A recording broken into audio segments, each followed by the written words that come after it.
Okay, well, we'll get started. So good evening, everyone, and thank you for viewing and joining us for the December 16th regular meeting of the Arcata City Council. The City Council meeting is being held as a teleconference in response to local efforts to reduce the spread of the COVID-19 virus. We want to encourage everyone to keep up the efforts to slow the spread of COVID-19 in Arcata. We know that by wearing masks and practicing social distancing, we can again flatten the curve and keep our businesses open. Please support safe shopping by masking up in Arcata. If you wish to make public comment during the meeting, either at the 2 open public comment periods or for an individual agenda item, there are 2 ways to do so. So one, if you are logged into the Zoom meeting webinar, click on Raise Your Hand on the right-hand side of your screen. When it is time for a public comment on the item you wish to speak on, the clerk will unmute you. You will have 2 minutes to comment. Secondly, you can access the meeting by phone. Call the number at the bottom of the screen. Enter the meeting ID also at the bottom of the screen, and then press *9 on your phone. This will raise your hand. When it is time for public comment on the item on which you wish to speak, the clerk will unmute your phone. You will hear a prompt that will indicate your phone is unmuted, and you will have 2 minutes to comment. And with that, if you'd like to join in the flag salute. I pledge allegiance to the flag of the United States of America and to the republic for which it stands, one nation, under God, indivisible, with liberty and justice for all. Thank you. And now on to roll call. Will the city clerk please call the roll? Mayor Pereira. Here. Vice Mayor Watson. Here. Councilmember Atkins Salazar. Here. Councilmember Goldstein. Here. Councilmember Schaefer. Here. All present. Great, thank you. Next, we will move on to early oral communications. This 15-minute time period is provided for people to address the council on matters that are not on tonight's agenda. At the conclusion of all oral communications, the council may respond to statements. Any request that requires council action will be set by the council for a future agenda or referred to staff. Speakers addressing the council at this time are limited to 2 minutes, and we can take up to 7 speakers. So please raise your hand if you are on Zoom, or press *9 if you are calling in by phone and wish to make a comment. Do we have any public comment at this time? There is no public comment at this time. Okay, thank you. Next, we will move on to our consent calendar. All matters on the consent calendar are considered to be routine by the City Council and are enacted in one motion. There is no separate discussion of any of these items. If discussion is required, that item is removed from the consent calendar and considered separately. At the end of the reading of the consent calendar, council members or members of the public can request that an item be removed for separate discussion. So now I will go through and read the consent calendar. Item A, approve the City Council minutes of December 2nd, 2020. B, bi-weekly report on general warrants. C, declare a continuation of the local emergency related to the coronavirus pandemic. D, approve purchase of an upgraded fluoride feed system from Integrity Municipal Systems, LLC for $38,000 to replace the existing system at the Alliance Lift Station and authorize the city manager to execute the purchase order. E, award a contract in the amount of $92,300 to Walland Construction Incorporated for the Oxidation Pond Improvements Project. Authorize the city engineer to increase the contract amount by up to $9,230, 10%, for a total of $101,530 to allow for any unforeseen contingencies and additional work as necessary, and authorize the city manager to execute all applicable documents. F, approve amendment extending the existing grazing lease with John E. and Charlene H. Ford, doing business as John Ford Ranch, for a portion of the Jacoby Creek Gannon Slough Wildlife Area. Assessors parcel numbers 501-061-001, 002 and 003 and 005 for an additional 5 years and authorize the city manager to sign all applicable documents. G, approve an amendment to existing grazing lease with A.N. Hunt Incorporated, extending the term to expire 12/31/2026 for a portion of the Jacoby Creek Gannon Slough Wildlife Area, assessors parcels numbers 501, 042, 014, and 005, 007, 008, and 016, and authorize the city manager to execute all applicable documents. H, adopt resolution number 201-28, a resolution of the City Council of the City of Arcata amending the class and pay resolution, compensation and benefits for hourly rated part-time, temporary, and seasonal personnel to reflect January 1st, 2021 change in state minimum wage. I, adopt ordinance number 1539, an ordinance of the City Council of the City of Arcata amending section 2703 of Title II Administration, Chapter 6, Emergency Organization and Functions related to frequency of City Council local emergency proclamation review, waive reading of the text and consent to read by title only. J, adopt resolution number 201-29, accepting an easement deed for public road purposes over assessors parcel number 507-091-018, and authorize the city manager to execute the certificate of acceptance. And lastly, K, approve the amendment to the agreement between the City of Arcata and Humboldt Trails Council to expand the volunteer coordinator position duties and authorize the city manager to execute all applicable documents. So with that, are there any council members that would like to remove an item? Okay, seeing none, is there a member of the public or staff that requests an item be removed from the consent calendar? There is no public comment. Okay, thank you. So with that, I will entertain a motion. I'll make a motion to approve the consent calendar. And I will second that motion. Okay, we have a motion and a second, and I will call the vote by roll call. Councilmember Atkins Salazar. Aye. Councilmember Goldstein. Aye. Councilmember Schaefer. Aye. Vice Mayor Watson. Aye. And I vote aye as well. The motion passes. Thank you. So next we will move on to old business. This is item A, financial forecast of adopted budget for fiscal year 2020-2021. May I have a staff report from City Manager Deemer?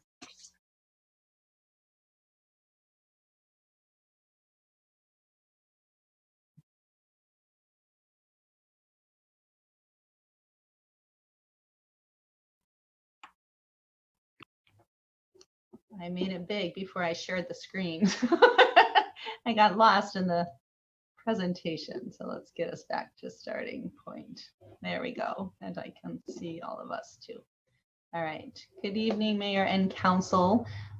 This is, I guess, would be the 6th update or 5th update on your budget since we passed it July 1st of 2020. And this will be according to data that we've received through November 30th and have been able to put together here for the December 2020 update. So we've started these by just kind of outlining some of the significant concerns. The things that we have bolded in red are some areas that have changed since the last update. Humboldt, on the concern side, Humboldt County was moved into purple tier, as we all know, by the state, further restricting our retail and our restaurants. Although restaurants can still remain open on a very moderate 25% level, we are finding that most of them are just takeout only or have closed, at least temporarily, under this new state order. Hotels are still fairly full, but we are still seeing some extended stays that could reduce our hotel tax for those stays that go beyond 30 days. Wastewater continues to trend about 1% below our estimates of the budget this year. The rate changes do go into effect on January 1st, which might start to rectify that in the second portion of the fiscal year. And a portion of this is attributed to the continued state limitation on the city's ability to charge any penalties for late or non-payment. And we had not taken into consideration in our budget that being really extended through what will likely be this whole fiscal year. So at mid-year, you will see that we'll be revising some revenues in categories that reflect reductions that we're seeing in parking meters and parking enforcement, in building and sports, field rentals, recreation programs, and our fingerprinting service fees are the big areas around the general fund where we're seeing, pretty significant reductions still in revenue. Some of those will have some offsetting expenses. We won't have, recreation staff that are operating programs for those programs that we won't have revenue for. But overall, we will still see some reductions in our general fund. In terms of our reassurances, we are still seeing sales tax and our transaction use tax coming in at or above projections, and our hotel tax is still being remitted at projected rates or higher. So I'll take you through sort of the same, and this will be new for our 3 new council members, but you will get used to this over the next few months, kind of seeing these same tables month after month. So what we have this month is really the full closeout of what is sort of the first quarter of our fiscal year, but from a financial standpoint is called Q3, quarter 3. This is the months of July, August, and September. And we have complete remittance now here in December for that 3-month period. And you see in fiscal year 1920, our actual was at $715,000. The city's forecast, what we budgeted, our expected number was $436,000. HDL, who is our sales tax consultant, suggested that we budget $546,000. And our actual did come in at actually $758,000. Now the difference really between last fiscal year and this fiscal year actual is that we have had several deferred payments from the early stages of COVID that have come in over this Q3 that are added into the $758,000. But even if we remove those deferred payments, we do find that we are coming in pretty close to where we were for actuals for 2019 and 20. So that is one piece of good news. We're seeing a very similar trend on what we call sometimes Measure G. This is the 0.75% sales tax that is at the point of sale here in Arcata that was approved by the voters several times over the course of the last 20 years. So for quarter 3 of 1920, again, we had seen 614,000. City forecasted 365. We did actually receive 689. Also had quite a few deferred payments in that $689,000 figure. But again, coming in higher than projected levels. Our hotel tax, or transient occupancy tax, is coming just slightly under where we were last year. So last year at this time, we brought in 375,000. We did forecast, again, very conservatively at 282, and our actual right now has come in at 372. We do have fairly good remittance, so I want to highlight that we do also have, for the month of October, most of that has been remitted to us as well, and we are seeing a slight decline over the fiscal year 1920, about $25,000 less. But again, still trending on par with what we budgeted for, or higher. Just to cover some of those tax deferrals. So initially, the period of time that Governor Newsom allowed for tax deferrals, we had about $194,000 that we estimated could have been deferred by businesses that were still operating but did not choose to pay their taxes during the periods that they were allowed to defer.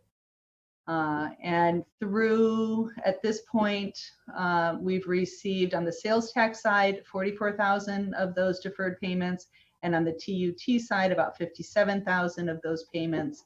So we still have about 91,000 out in potential deferred balance that could continue to trickle in over the fiscal year. Some of those businesses have yet to reopen, and some of those may not reopen, and some of this we will not see. We did not budget expecting to receive any of it, but we do still hope for some of it to come in.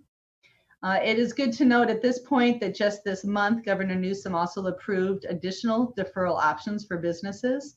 This is for quarter 4 of 2020 that we're in right now, and for quarter 1 of 2021. It'll be several months before we can assess how many businesses will take advantage of those programs, but it'll be important for us to keep that in mind as we enter budgeting for next fiscal year. Our water and sewer revenue, so moving away from the general fund side of things into our two largest enterprise funds around water and sewer. We had been seeing a pretty significant trend downward for most of the fiscal year. You will see November for both water as well as for wastewater. We did see an increase in usage and then a corresponding increase in revenues. We're still trending from what we budgeted, slightly down just in wastewater and right on projection for water. But this trend toward up is certainly a good sign as we head into 2021. So our current outlook, we reviewed a little bit. We had full Q2 from statewide perspective last month. Our mid-year budget review is scheduled for March. So we will move through December, be able to close out the month of December by the end of January, be able to put mid-year budget together in February for presentation, either the second meeting in February or the first meeting in March for the council. But the initial indications show that we're tracking lower revenues than last year, but they are at or above projections for our 2021. There is, as I think most people know, the next wave of a federal stimulus package that is being debated right now in Congress. And our understanding as of today is that about $700 billion of that package has very good bipartisan support. Those are agreement areas around unemployment, about small business assistance, about some rental relief, and some pieces of infrastructure that are in that package on agreement. There is still close to $200 billion in pieces that there is some real disagreement around. And $160 billion of that would be aid for state and local government. So it is an area that the National League of Cities and partnering agencies are fighting hard on behalf of local governments for, but that is still a piece that we expect will change when that final stimulus package is passed. It is our hope, I mean, they do have a deadline of Friday midnight to pass a spending package to keep the federal government operational. So we are hoping that by Friday night, we should also know what that stimulus package looks like, and we'll be able to update the council on that at that time. So I'm going to hold there if there are any questions. I know that this is all really new information, especially for our new council members. I do promise you will get used to seeing them over time, and you'll have lots of chances to ask questions before we actually get into a mid-year budget review where you'll be making some recommendations from us. Great, thank you. Let's see if there's any questions from the council, and we'll start with Councilmember Goldstein. No questions. Councilmember Schaefer, No questions at this time, thanks. Councilmember Atkins Salazar. I don't have any questions, but I did want to thank the previous council for being so fiscally responsible and conservative. And I think that that's really helpful for where we are right now. So thank you. And Vice Mayor Watson. Yeah, I know we're looking at some areas that are doing a little bit better than we projected. Would staff say that for the most part, we're pretty much on track with the budget we had laid out and where we're thinking things are going? My estimation is that the final large picture numbers are going to be right on budget. I do think we're going to, we were very conservative in our tax estimates, in part because we were concerned about other general fund revenues and how they would come in. So I do think seeing, the trend upward in the tax revenues will offset the losses that we have in some of our other recreation programs and use fees. And we, at this point, with the exception of kind of really tracking wastewater, and to be down 1 or 2% over 1 year is also something that fund can buffer. But I'll let our finance director, Starhevsky, just chime in if there's any other funds that you think might end in a different balanced position from where we anticipated this year. I don't think so. I think those are the key highlights. Is one is general fund and our water and wastewater for enterprise that we've highlighted in previous financial forecasts. Thank you. And yeah, I don't have any questions as well, and definitely just want to echo the sentiment of just grateful for what our staff have done to keep a close eye on this. Really appreciate the work you're all doing on this.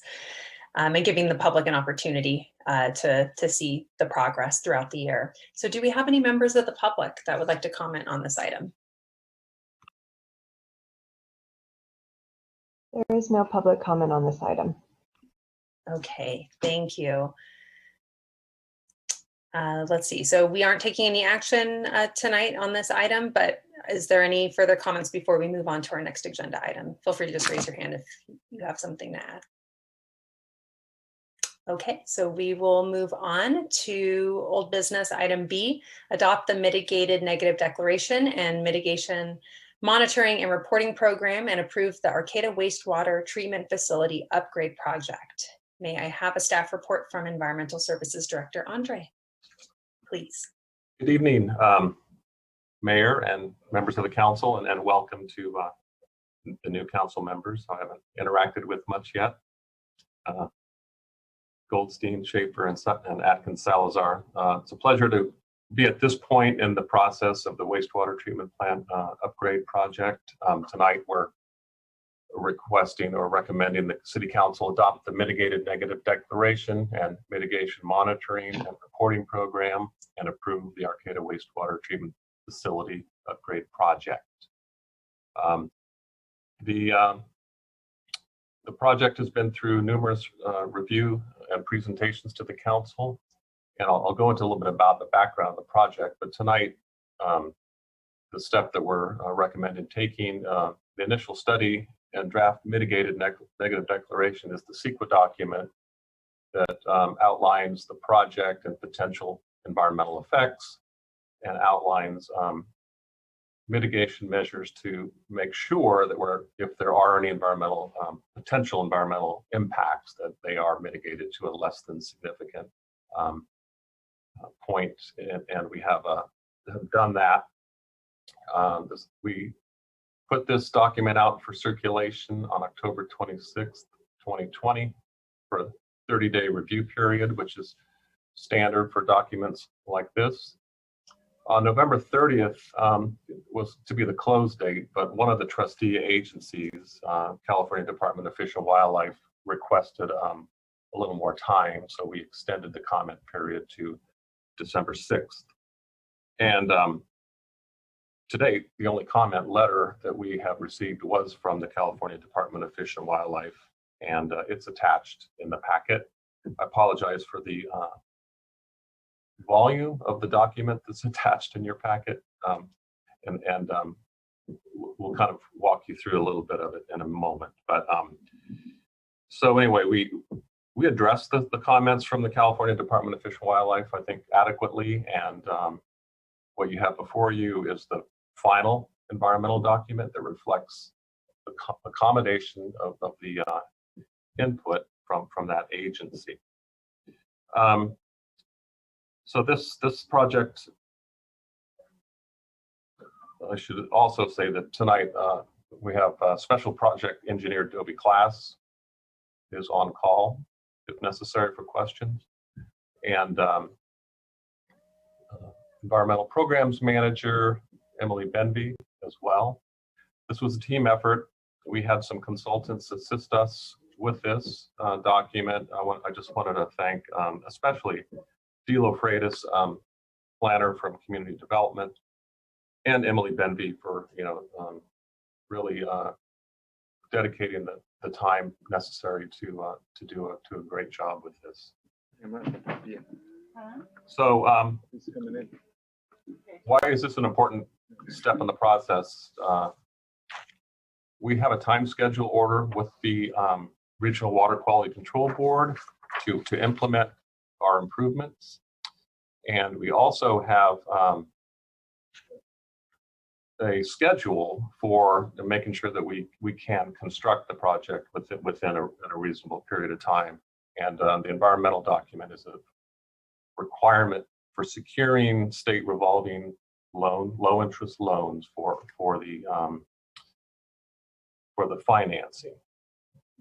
Some of you probably recall for this year's budget, we had a wastewater 5-year rate structure that was adopted by the council, and that was influenced heavily by being able to debt service low interest loans for this large capital project, the wastewater treatment plant upgrade.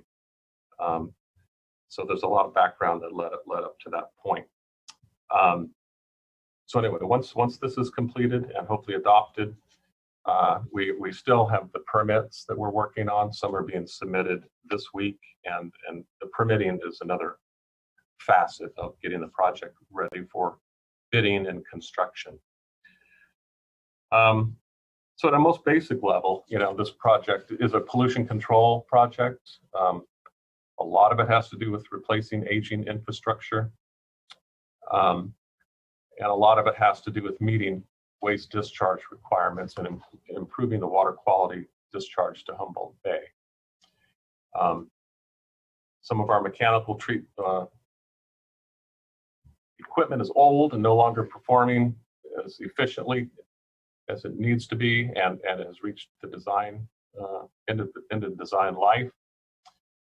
We have hydraulic capacity issues, accumulated vegetation growth, and we've had some water quality violations that these improvements will, in the future, hopefully not be an issue for the city any longer. Big part of this project will be moving to ultraviolet disinfection from our current chlorine disinfection, and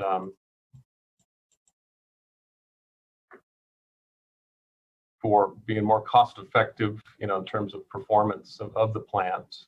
This is not is an increased a growth inducing type of upgrade where we can, say that we have increased the capacity of treatment in terms of the volume. It's still the same design rating for the treatment plant that we currently have, but we are going to really stimulate the performance and get a lot better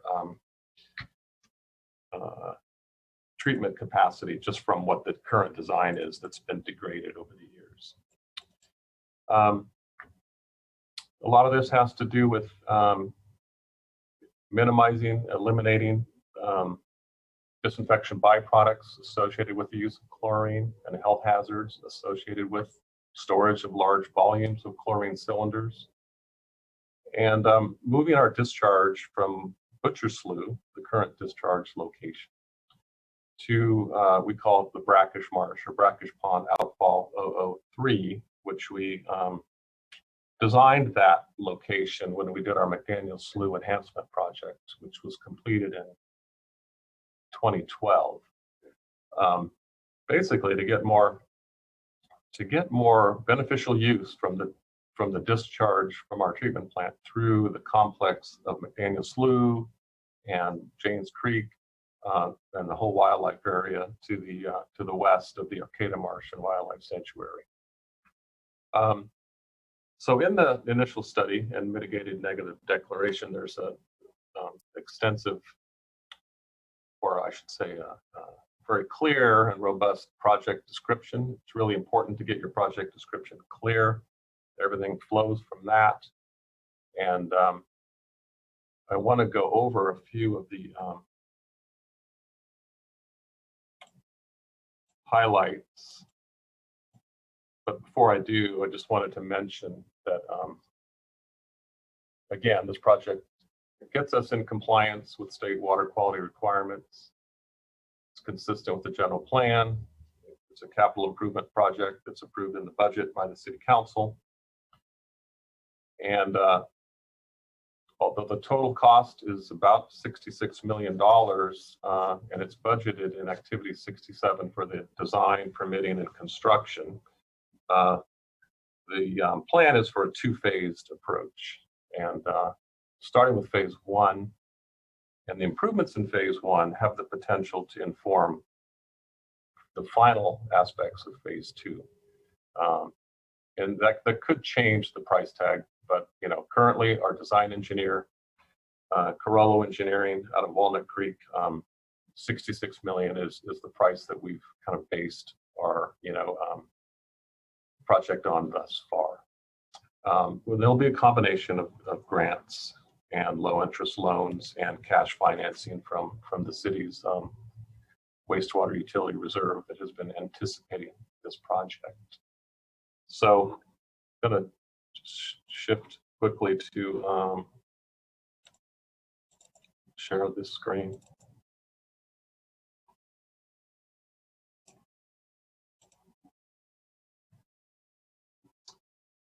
Okay, is there the highlighted text appearing there? No? We No, see your maybe. desktop. Oh, sorry. It's beautiful. Go. Now is it There you there? go. Yes. Okay. Too many screens. Just quickly highlight the phase 1 aspects for proposed 2021 to be completed in 2024. There's a lot of bullets there, but I'm just going to quickly go through what we're planning to do: rehabilitate the headworks, primary clarifier, new grit removal, upgrade the digesters.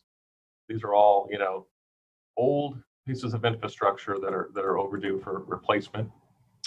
Some new aerators for the oxidation ponds, the electrical service, and the 9.8 million gallon per day peak flow ultraviolet disinfection system. Part of that is to be funded with a CDBG grant that we received. Whoops.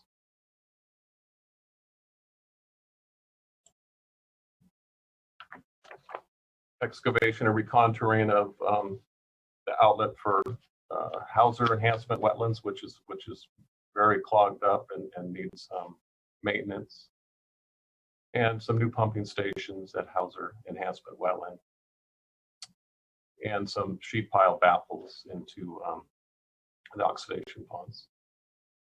And then quickly, and also we have the issues with the dikes, the perimeter dikes around the oxidation ponds and the treatment plant that need to be upgraded to meet the FEMA flood level for a 100-year storm. And then I mentioned the outfall, the new outfall, which is, you know, a big deal to move our outfall from Butcher Slough to McDaniels. Phase 2, and this is the environmental document I have open, and I don't know why it's jumping, but apologize.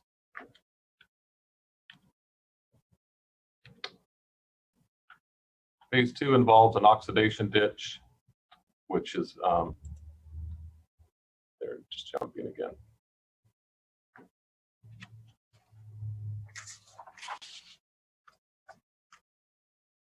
And new clarifiers. And those are the primary new pieces of equipment for the phase 2. So I wanted to mention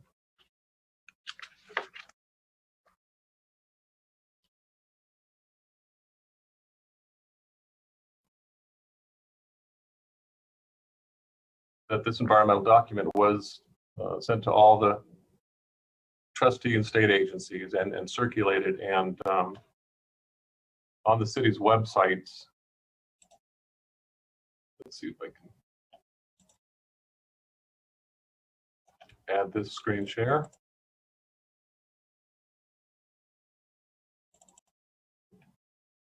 Okay.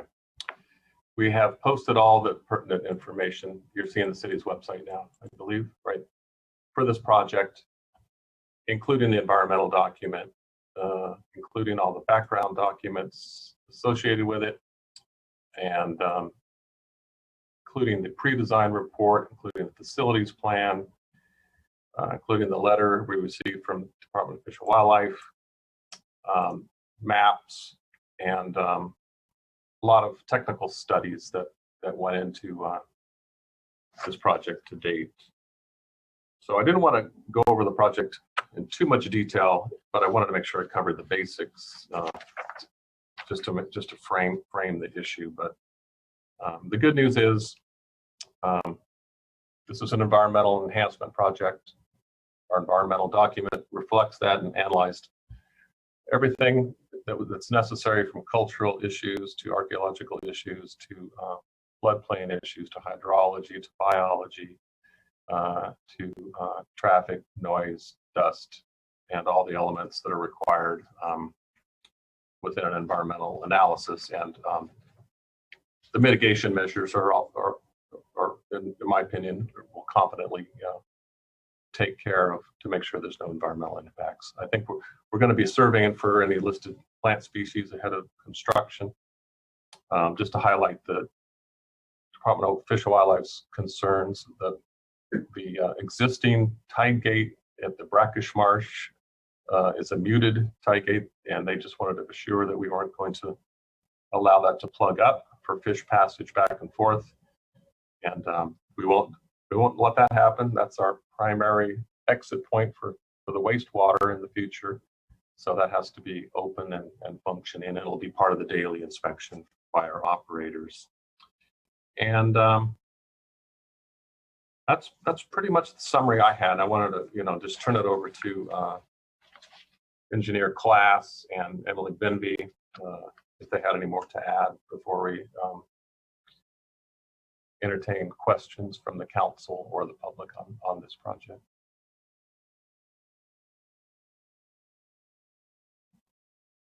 I've got no comments. Good job, Mark. Yeah, thank you, Mark. I thought that was pretty thorough, and I don't have anything to add, but I'm happy to answer any questions council members or members of the public have. Great. Well, thank you. So now I will ask for questions from the council, starting with Vice Mayor Watson. I don't have any questions. I do appreciate all the information that's available on the city website for the public. Thank you. Councilmember Schaefer. No questions at this time, but also again, really appreciate the very thorough rundown and all the hard work and process that has gone into this. So thank you. Councilmember Atkins Salazar. No questions at this time. And Councilmember Goldstein. No questions at this time, but also echoing that I really appreciate that this information is available for the public, and as well as your explanation for all of us. So thank you. Great, thank you. I don't have any questions. Do we have any members of the public waiting to comment on this item? There is no public comment on this item. Okay, so unless there's final comments, I will entertain a motion from the council.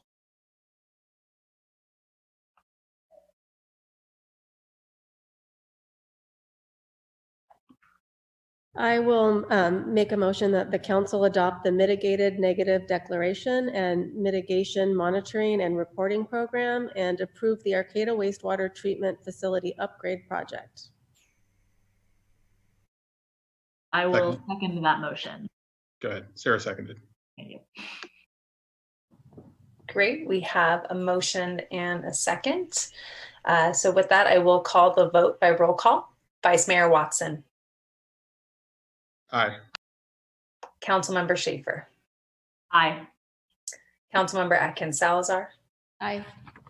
Councilmember Goldstein. Aye. And I vote aye as well. The motion passes. Thank you. Thank you. So next we have old business item C, review of tenant eviction protections during COVID-19. May I have a staff report from City Attorney Diamond? Good evening, Mayor and council members. This is a brief review item and to answer any questions you might have and to take any direction you might want to give. As you are probably all aware, the City Council adopted at the end of March tenant protections from temporary protections from evictions that would be caused due to non-payment of rent for COVID-19 related reasons. It was originally adopted to be only 90 days, and then the council subsequently amended it several different times to extend that time period. And in August, the state adopted legislation that preempted the city's provisions for residential tenancies and adopted instead statewide provisions protecting residential tenants from evictions for COVID-related financial hardships. And it lasts until February 1 of 2021.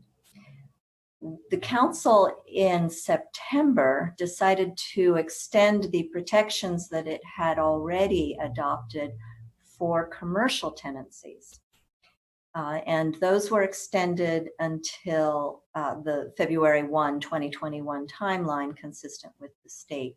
So now we have two systems in which tenants are protected. One is under the state, and that has totally replaced anything the city of Arcata had previously. And under the state provisions, tenants may not be evicted for what are defined financial hardships from COVID-19. But the tenants are required to pay 25% during this time period and until February 1, 25% of the rent. And then they have to repay the entire amount by March 1 of 2021. And there are a couple of other nuances to the state law. There are exemptions for high income tenants. It's a fairly complicated eviction process, and so the state law delves deeply into the language in the state codes for eviction. Under the city's ordinance, now this applies only to the commercial tenants, the commercial tenants are protected temporarily from eviction until now, February 1, for unpayment of rent that arises from financial hardship from COVID-19. There are slight differences in the definition of what financial hardship is under the city's ordinance and under the state law. They're not large. They're very small. Although an important one does apply to when you need to stay at home, you need to miss work, and your income is reduced. You're staying at home to take care of children. In the city's ordinance for commercial tenants, the protection is only if you need to stay home with school-aged children. And under the state protections for now the residential tenants, it's extended for the need to be home for any aged child to provide in-home child care. We learned very recently that the state has, or some legislators have introduced new legislation. It was introduced on December 7, AB 15, and it, in its current form, would extend the state protections until the end of 2021. That's December 31 of 2021. And so we will watch that as it develops, and we will most likely come back to you in January with either an update, and then depending on what happens at the state level, we'll ask you for direction in terms of what you want to do with the existing ordinance, whether you want to extend the commercial tenancies, assuming that that is not preempted by whatever the new legislation is by the state, or amend it in any other way. And if you have any questions, I'm happy to take them. If you want to provide direction now, then we'll take notes. But that's basically where we are with the tenant protections. Great, thank you. I'll now ask for questions from the council, starting with Councilmember Schaefer. I have no questions at this time, but looking forward to talking about this more in January, I believe. Thanks. Councilmember Atkins Salazar. No questions at this time. Councilmember Goldstein. I think my only question is, when we come back in January to revisit this, if there is no preemption from the state, will we also have a chance to give direction on residential renters, not just commercial? No, because, well, I'm sorry, I spoke too quickly. I'm assuming that the new bill will be adopted in a similar fashion, and that it will preempt all local ordinances in their ability to regulate residential. I'm assuming that, but of course, if it doesn't happen, then yes, you could definitely give direction. So The preemption was, I think, intended from a policy perspective to provide uniform statewide protections rather than having just a hodgepodge of protections. Thank you. I have no more questions. Thank you, Councilmember Goldstein. Vice Mayor Watson. No questions. Thank you. And I don't have any questions, but I also agree with Councilmember Goldstein that if there were to be some reason that there wasn't the preemption for residential, that we look at that in January as well. Let's see, do we have any members of the public waiting to comment on this item? As a reminder to members of the public, if you are logged into the Zoom, click on raise your hand on the right-hand side of your screen. And if you have called in via phone, press *9 on your phone to raise your hand. Is there any public comment on this item? I am seeing no public comment on this item, Mayor. Okay, thank you. Before we move on, any final thoughts from the council? Okay, great. Thank you. So now we will move on to new business. Item A, new council member reflections from public engagement opportunities throughout the campaign process. May I have a staff report from City Manager Deemer? Yes, Mayor and Council, I'll introduce this item quickly. We have, as a council, talked about some of the struggles that we've had in public engagement and receiving public comment, especially throughout the COVID-19 pandemic.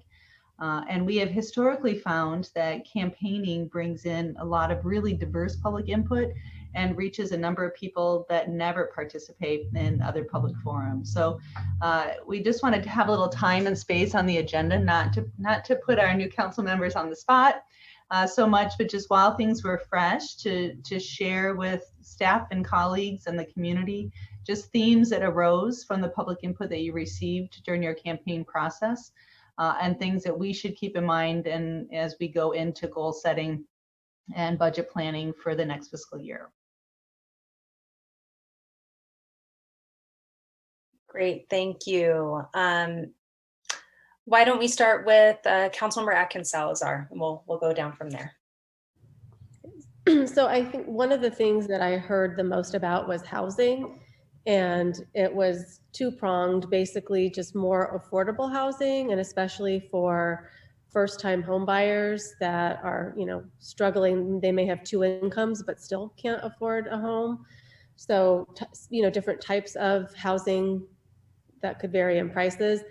And then just there was a lot of concern for the people without homes or houses. And I would say that was probably the biggest theme that I heard. And how does the city plan to help those people without homes? And I thought that there might be a little more diversity in that. Like some people might be against, providing housing or alternative housing for people, but that really wasn't the case. People seem to be pretty open-minded about the fact that there is no place for so many people to go. And so, we need to provide a place for them. So that was the biggest takeaway that I had. Second would have been the economy and just the concerns that citizens are having regarding COVID. The one thing I found surprising was for people that I engaged with were their responses about our policing. I expected that law enforcement would be a bigger issue considering everything that was happening, well, that still is happening, but that was going on while we were campaigning.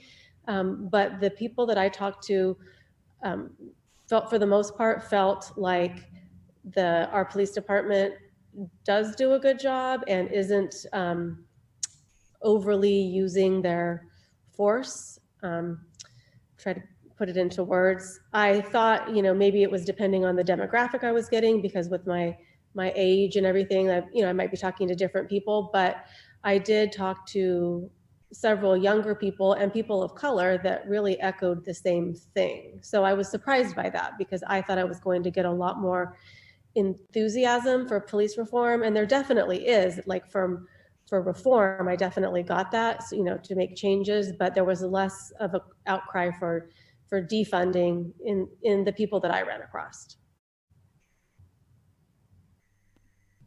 Great. Thank you, Councilmember Atkins Salazar. Councilmember Goldstein.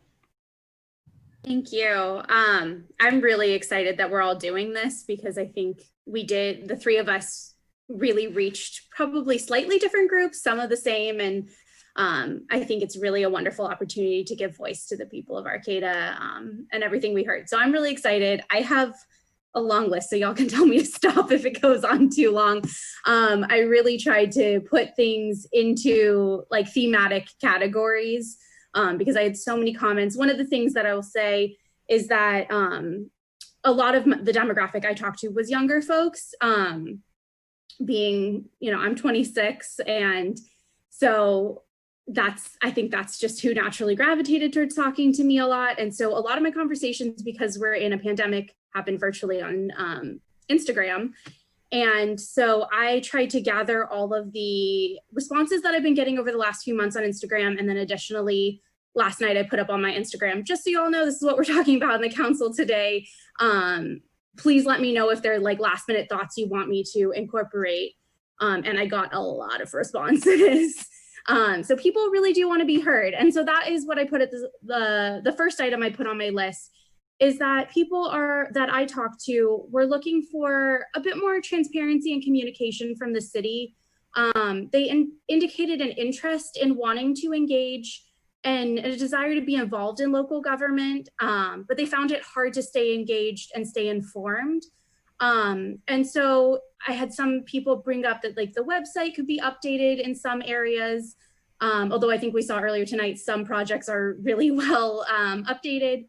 But just so that folks can stay informed, read what's going on in the city, come to council meetings prepared, and also be able to access public comment, the public comment process a little bit easier.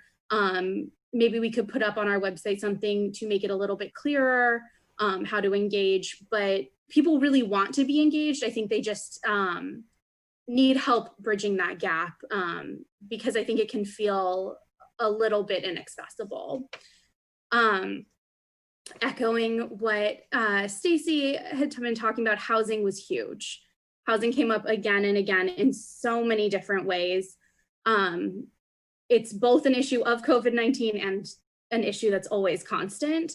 A lot of people just very directly saying they're worried about being able to afford their rent, stay in their housing, feeling concerned about that. So a lot of housing insecurity and concerns for our renters. I heard requests from people for stronger rent control, as well as ensuring that the current rent control and rent stabilization that we have is really supported and protected, because I really heard a lot of gratitude for just like, a lot of gratitude for what we have right now too, that it was really important to the people that it does affect. In terms of COVID-19 and housing, people talked about needing rent relief, and as we were talking earlier, a continuation of the eviction moratorium, things along those lines that we can help keep people housed that are currently housed. And then I think this is also really similar to what Stacy was saying, but affordable housing for middle income adults and families in terms of renting and buying that, but even with renting, that if you're a little bit above that income level, that you have a really hard time finding assistance, but you're still not making enough to really feel secure. And then along the lines of families, students that are also parents at HSU, finding it hard to find housing for on campus for their families. So ways that we could better support families that are looking for housing and student parents. Accessible housing for disabled folks. I know, so I'm sorry, this is going on really long, but accessible housing for disabled folks. I had folks talk to me about that a lot of buildings are older, which I think is a treasured part of our city, but also can make it really hard to find a place to rent if you're disabled. And so when we think about what new buildings are going in, thinking about how can we make sure that these are accessible rentals for people with disabilities? They can't just be financially accessible, but literally they need to be physically accessible as well. And then of course, it was brought up a lot, and it's a really important issue, aid for houseless individuals. A lot of concern with winter conditions coming, and just, yeah, finding the ways that we can best support our houseless individuals currently in the short term, as well as get them housed in the long term. Support for mental health services and other public services for the houseless community. I did, with the people that I was talking to, hear a lot of desire for decreased police funding, and instead rerouting that funding into mental health services. That was something that came up a lot in my conversations. People really want to see less policing and more services from the, at least that was my experience in the conversations I was having. Let's see. Oh, and then lastly, along those lines was looking at how we address drug use in Arcata. Support, a lot of people voice support for Hatcher, and harm reduction methods, and looking at how we can decriminalize people's means, the way that they are surviving, so that they're not being punished for just trying to survive. So that was all the housing stuff I tried to summarize. And then the last few things was Valley West needing more attention and support. That there is a larger issue of both supporting the housed folks that live in Valley West and improving their community, supporting their community, as well as finding resources for the houseless folks that often are living up in Valley West as well. But even on a basic level, I was hearing a lot of things like, we just need trash cans, we just need more streetlights. And so looking at Valley West, how can we make sure that the amount of love and effort we put into places like the Plaza are also going into Valley West, because they're also a part of our town, and yeah, they deserve the same amount of love we give the rest of this town. And then tribal rights, healthcare and health support for tribal members. I heard again and again, land back. I know that's a hard thing to talk about as a city council in a city, but something that may be worth looking at, and really giving more of a voice to our local tribal members, making sure that they feel heard and part of the conversation. Even things like looking at the street names and creek names that we have in our town, and who those are named after, and then all the way to things like land back.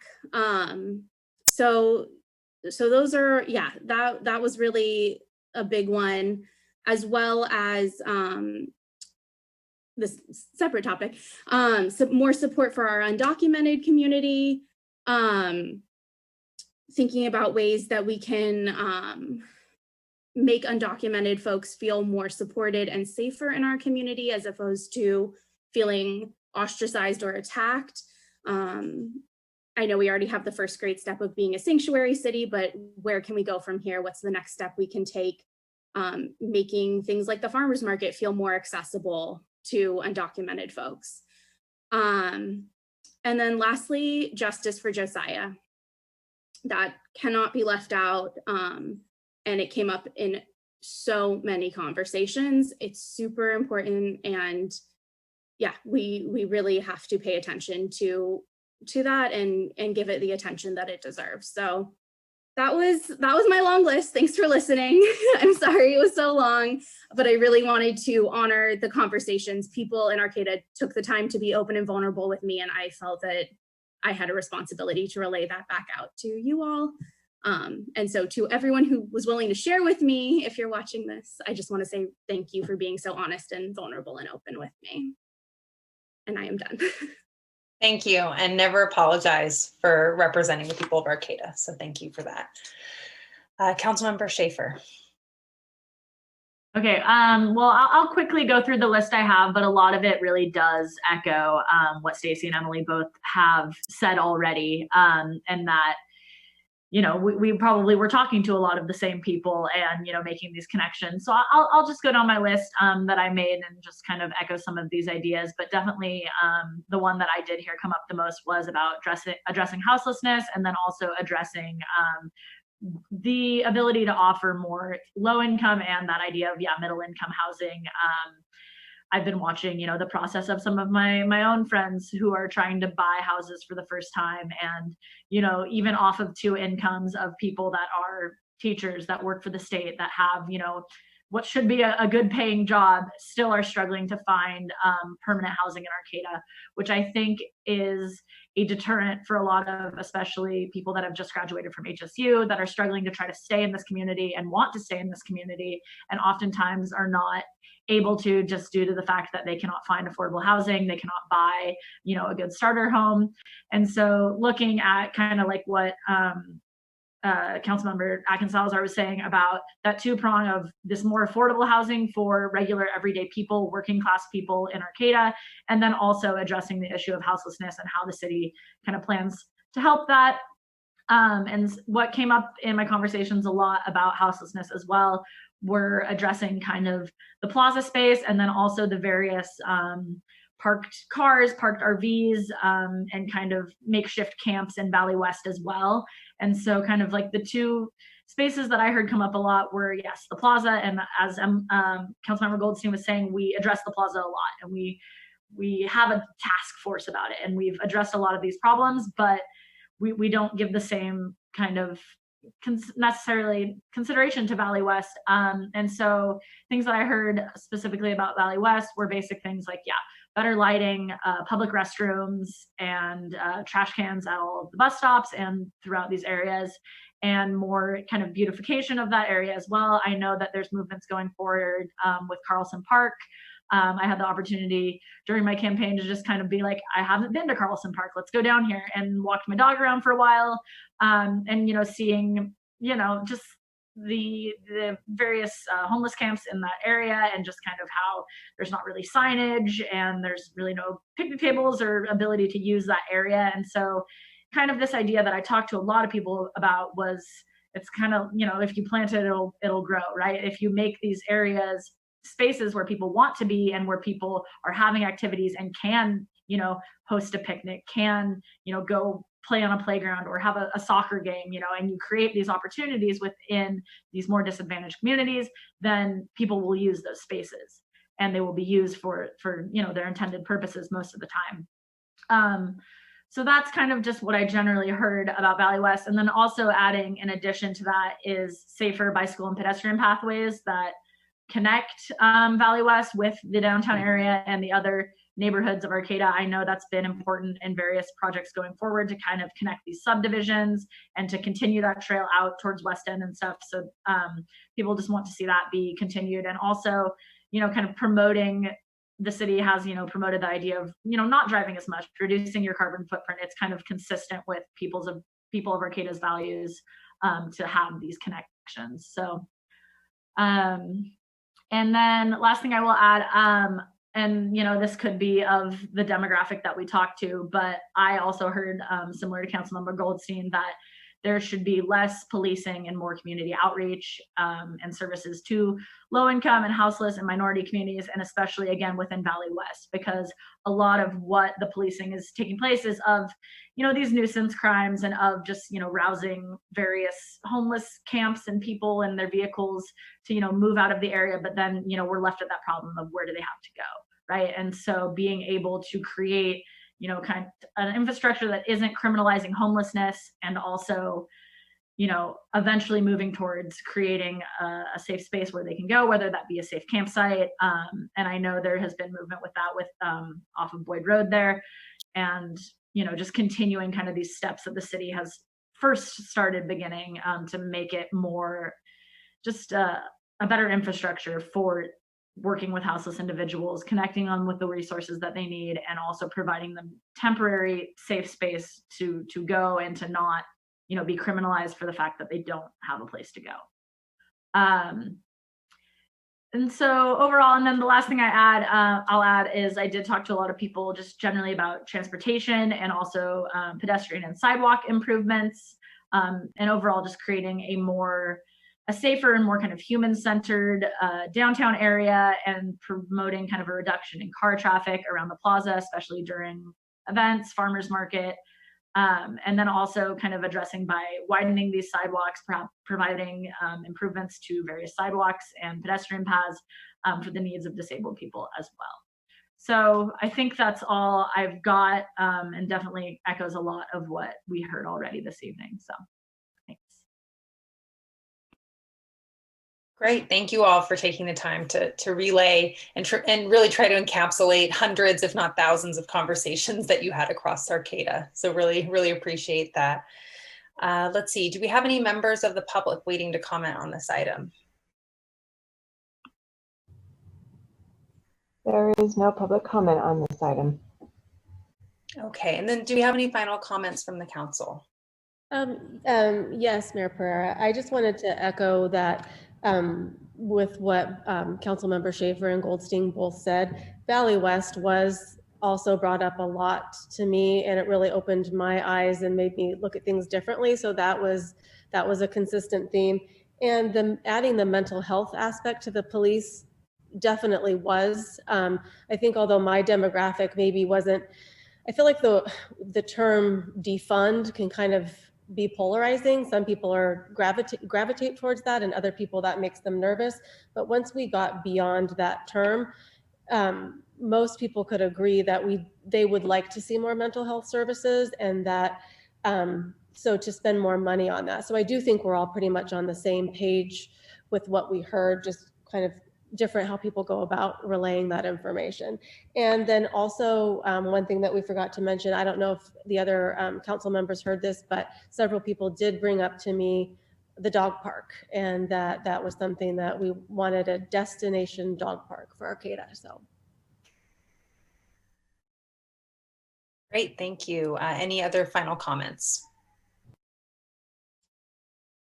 I just wanted to say, just in response to some of the housing feedback getting from the community, something that we could do to immediately try to stop the bleeding on that is bring back an Airbnb ordinance, like a cap on Airbnbs in the city we previously talked about. And some, majority of the work's already been done on that by our staff. At the time, there wasn't council support, but maybe this council would see things differently. And Airbnbs, there's a school of thought that they can displace homeowners and take up precious housing stock. So it'd be great if we could bring that back in the future agenda. Okay, great, thank you. Let's see. Next, we will move to new business, item B. Receive a presentation from Maggie Gaynor of Zero Waste Humboldt. So thank you, Maggie, and the Zero Waste Humboldt team. Can we get you started? Thank you. Good evening, everybody. Thanks for this time with you this evening. And I want to say congratulations to the new council members, and congratulations to all of you for getting ready for a new year as a whole new team. Just briefly, Zero Waste Humboldt is, it's kind of an odd duck. It's a nonprofit environmental organization that primarily works with businesses and local government. And I have to say that lovingly, we tend to make everybody feel a little bit uncomfortable. We're always nudging for new habits, behavior change, and to reduce waste. Should I move my slides up, or do you have them ready to set up? I can pull them up, Maggie, or if you want to share your screen so you can control it. I wasn't sure. So okay, let me give that a try. Okay, and if it doesn't work, I'll be ready. Okay. Share. Okay, so I'll just start off with this because it's coming up very soon. We have, well, just one step back. We brought the zero waste movement to Humboldt County around 2011, 2012, and then incorporated as a nonprofit serving the community late 2014. So since then, it's been almost every other year we have a training of 25 to 30 mostly local businesses. Other folks join in of a zero waste training. This is a little different, and we're proud of the work we put into it. In the past, it has been a lot more expensive. We've worked hard to raise money for partial scholarships, so it's more affordable, and the information, the training is localized to be more relevant and more convenient to take the training for small local businesses. So the first two webinars, January 12th and January 13th, are for everybody. And the last one, they're each an hour and a half. And the last one is for only those after they've taken the first two webinars that decide they want to commit to certification. And there's a process that goes on for a few months. And we have also adapted that from the national organizations to be really relevant and useful and affordable and easy for our small local businesses. You may all recognize Eddie Blakesley. He's been through our training before. Several local businesses have become what I would consider to be really great models of reducing waste. So let me move on from here. I'll try really hard for this to not be death by PowerPoint. Just a few main points I'll go over tonight, and then hopefully as any of these trigger interest for you, don't hesitate to contact us at Zero Waste Humboldt. These are priorities for just about any community across the country. I'm thinking very locally, and I've also thrown in a few points here that are specific to newly elected officials. So first off, inform yourselves about waste issues, waste problems, and the new field is sustainable materials management solutions and using zero waste methods. Honestly, most don't. There are so many issues that will be on your plate. Garbage is often not the one that rises to the top. And I want to urge you, if you ever have any questions, to contact us. And I'll point out a few sources of information that I would urge you to pay attention to. Second is reducing single-use plastics, top priority for a whole lot of reasons. We now know that not only is the damage done to the environment from their manufacture and their waste, we're learning every day more and more about the damage done to human health. Third, invest in systems for waste prevention and materials reuse. Our organization was founded as to provide better alternatives than recycling, which, if you follow the old 3 R's, the new way for the first R, we found reduce to be too confusing, and learning from public health, everybody kind of gets waste prevention. So that's the first R.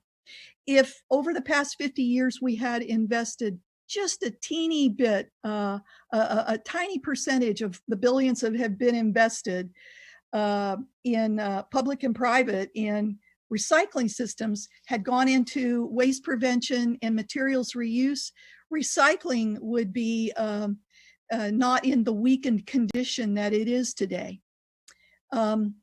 Reducing food waste and other organics is a top priority for the next several years. It is the largest portion of the tons and tons that we throw away in Humboldt County every year. Strengthen recycling systems. And, I worked in the recycling industry for decades, for many years. And I admit I am one of those people who bought it hook, line, and sinker from the plastics petrochemical industry. So after 50 years, my feelings aren't hurt. And I think it's a good idea that we really reevaluate and update and really take a fresh look at what we're doing. The weak link for curbside mixed material collection has been public education. When you go from such a radical sorting it to throwing it all into one container, a very different system, we needed from the get-go, from day one, to just unrelenting, consistent public education. Now, the contamination level between 20 and 25% is so high and problematic that it's more like crisis communications than public education. Closing the loop and creating local end-use markets for recyclable materials. The program that helped local governments do that quite a bit from the state, the Recycling Market Development Zone program, several years ago after the crash in 2008 and some of the impacts on the state budget, it was defunded. And it has not really been available to help places like Humboldt County and small businesses get started. There's still an unbelievable amount of creativity here and entrepreneurial interest, and this is something that we need to do. Reduce construction and demolition waste. Deconstruction has become more and more sophisticated in the past 10 years, rather than the wrecking ball or just the smash the building down. They've become better and better at deconstruction, and there's some new improvements in construction waste too. It's a very difficult one, but it's got to stay in the list of priorities. Lastly, I'll just talk a little bit very briefly about there are rays of hope and what keeps us going. And it's been exciting to see since we first got started, when every call was a cold call and people were even sometimes argumentative about zero waste. And the people who wanted to be supportive often thought it was sort of like recycling on steroids. It's not, and there's more widespread acceptance and more understanding. Not everybody, but we really see the changes happening.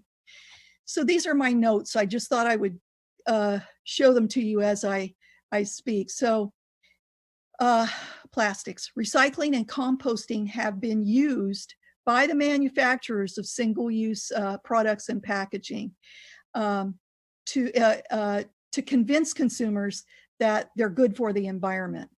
And we have really been bamboozled.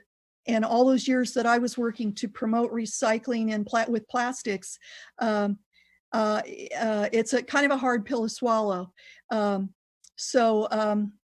have some suggestions for you that can help you without me going into a lot of detail right now about this, but understand this better. Much of what we have been told over the years about plastics recyclability and compostability has not been true. There's a lot of green marketing, greenwash. I'll just bluntly state that it is problematic economically and environmentally if recyclables have to be transported long distances overseas to market. And there are a lot of reasons why that is a true statement.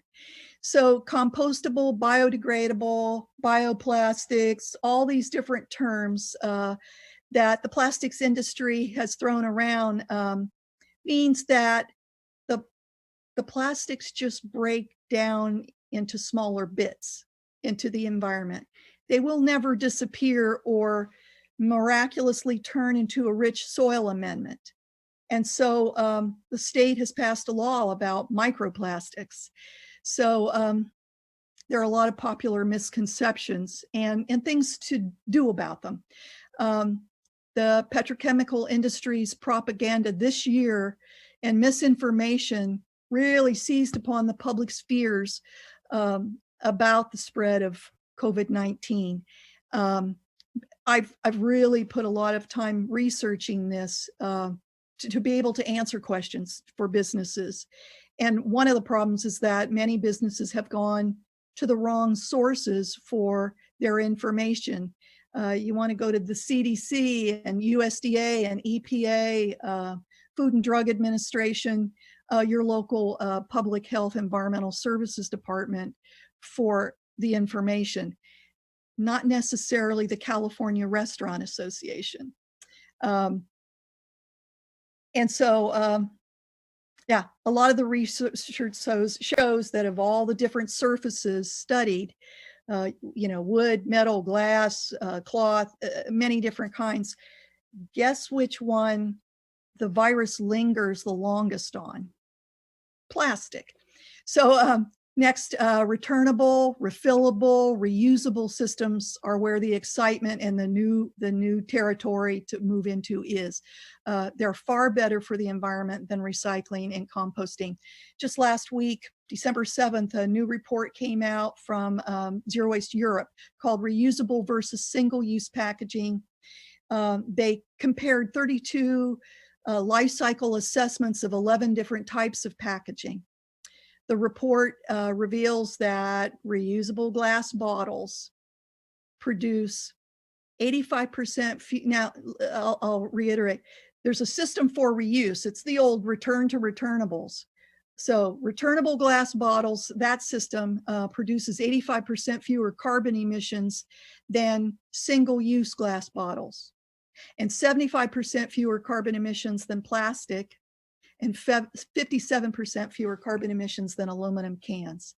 So this is where we're focused on at Zero Waste Humboldt, probably more than anything, are getting some of these types of systems in place, especially with the where recycling is not working right now.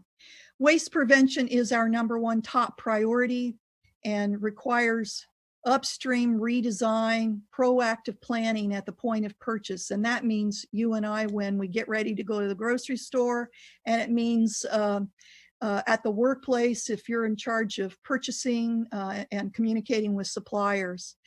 A combination of a lot of different things, changes in business practices, individual lifestyle choices, and new legislation is slowly developing waste prevention solutions.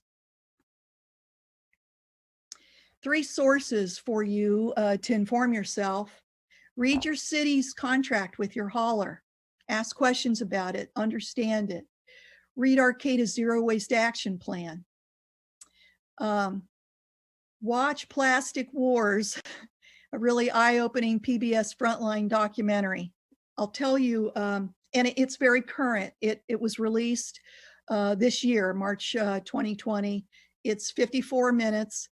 What has happened is some of my old cronies who were the really head of the single-use plastics manufacturing industry have retired over the 80s and 90s. And it's like they all took a truth serum, so that when these NPR and PBS journalists came to interview them for some recent documentaries, they all told the truth. And so I just urge you, as council members, take a moment and an hour and watch this film.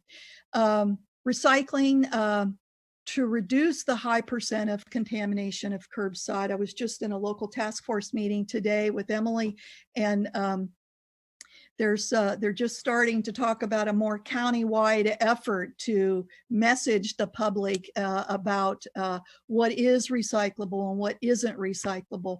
We say, consistent feedback is the breakfast of champions.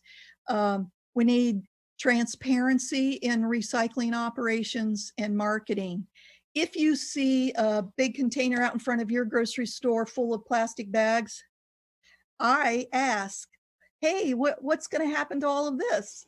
And they answer real blank look on their faces. It's going to be recycled.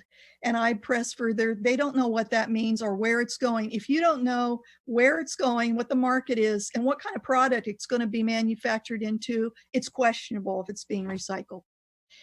Local recycling market development. The circular economy never was intended to go all the way to China or Asia or other poorer countries of the world. And so we really need to develop local end use markets like our former Fire and Light. And there are little small examples of entrepreneurial activity that we want to foster and encourage.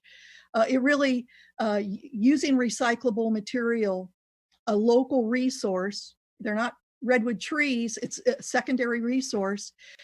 Using them as part of the efforts to rebuild our local economy after COVID-19 is important.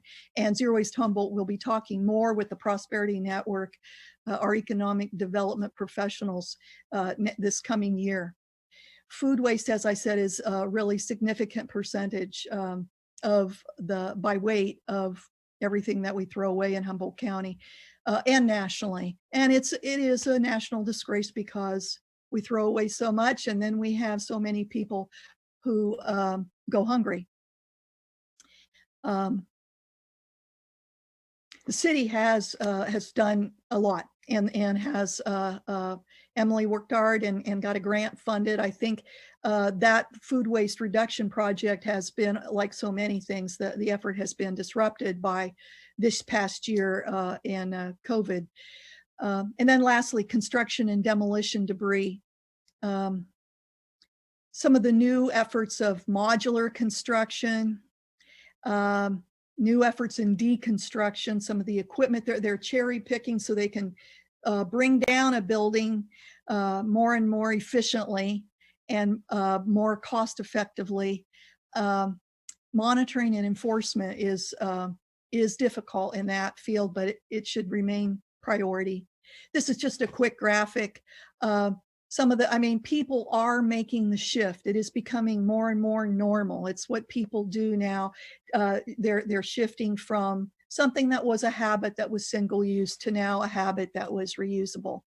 And that puts a grin on our faces. Just lastly, we have, as I mentioned to you, we've really noticed a big change when people contact us with questions or we call someone. It's no longer a complete cold call. They've become to understand zero waste. We keep trying to help people understand the waste prevention priority. So we do get emails mostly, is this recyclable? Is that recyclable? Is this recyclable? And our answer is always, the first question is, what could I have done differently to avoid using this single-use plastic doodad in the first place?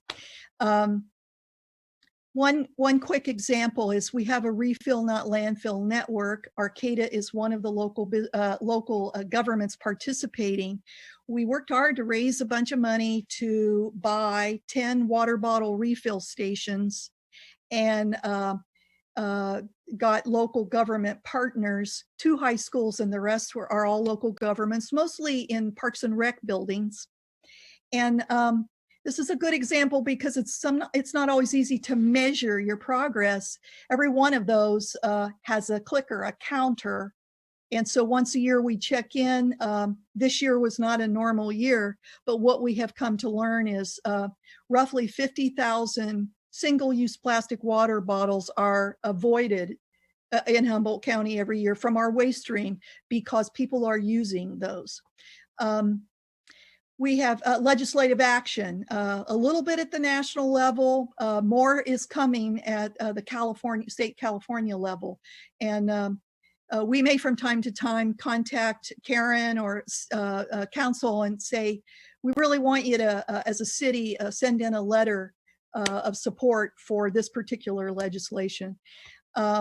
We have noticed that, and this is I'm by far the oldest person on our board. This fits all of our board members, but the age demographic, 20 to 40 population, their lifestyle preferences, attitudes, and decisions are changing. It's different, and it's really positive. There is more of an affinity for simple living, minimalism.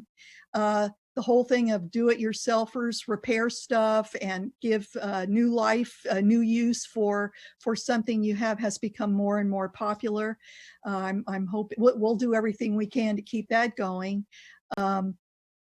And then entrepreneurial reuse and recycling-based manufacturing. As hard as it is to start a business in these times, people still do it. And one good example is right there in the middle, an artist in Eureka, Jennifer, plastically uniquely recycled.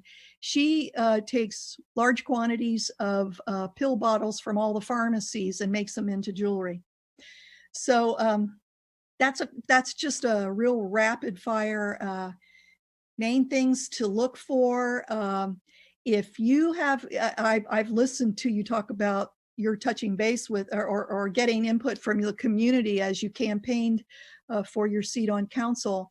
And if you hear of people who have a particular interest in this field, send them our way. We're always looking for volunteers.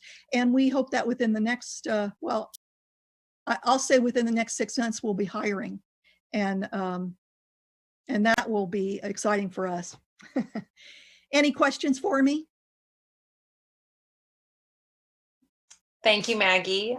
Let's see. Let's see if there's any questions from the council, starting with Vice Mayor Watson. I don't have any questions. Thank you very much, Maggie. Thank you. Let's see, Councilmember Goldstein. I don't have any questions, but thank you so much for your presentation. Councilmember Schaefer. I do actually have one question. What work, because I feel like I've talked about this with you before in a presentation that you gave to our Rotaract Club. But what kind of steps have you guys taken, or have you started working with reducing waste from the cannabis industry locally? You know, we've begun the conversations carefully, and we're doing our research right now. We're learning from some other regions. It's in the baby stages, and I'm glad you brought it up. Once we have staff, then we'll be able to start moving a little faster on some of these things. The goal for our webinars for businesses in particular is to start with for all businesses, and once we get that down, then we'll be adapting it for specific business sectors, and that is one of the first ones. Awesome, thank you. And yeah, I know that there is such a large amount of plastic waste that comes from dispensaries and also from, you know, production as well. And so just to see the opportunities to be able to use recycled plastic to recreate that packaging and be able to recycle that packaging is a cool thing. And I think, you know, Humboldt County can lead the way on that. So awesome, thank you, Maggie. I appreciate it. Thank you. Councilmember Atkins Salazar, any questions?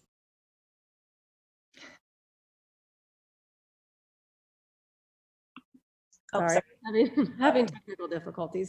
No questions, but I just wanted to thank Maggie for her presentation. And I'm particularly excited and interested in closing the loop and finding new uses for things such as Fire and Light did, and the plastic uniquely recycled. I think that fits so well with who we are in Humboldt. And we have so many creative people and makers that I'm excited about that end of it. And I just appreciate you taking the time. Every time I listen to you, I learn something new and always feel a little bit convicted to re-examine my practices. So thank you. Thank you. Just a couple comments. Maggie, first of all, thank you for all your work that you've done around zero waste in our community. I just also want to really give you a lot of credit for helping us get our zero waste action plan across the finish line and making that happen and doing a lot of really fantastic community engagement. So I want to publicly recognize you for that work. It could not have happened without you.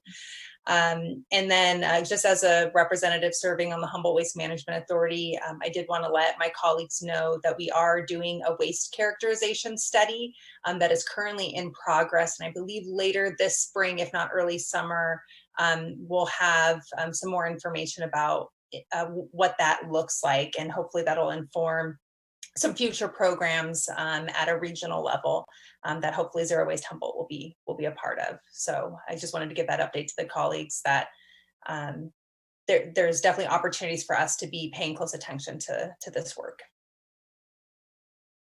Let's see, do we have any members of the public waiting to comment on this item?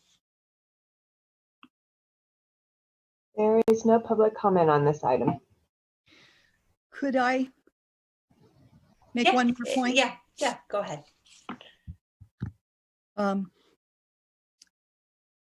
I've been a consultant to many local governments over a 25-year period, Gaynor and Associates, all over the Western states. all over California and even back east.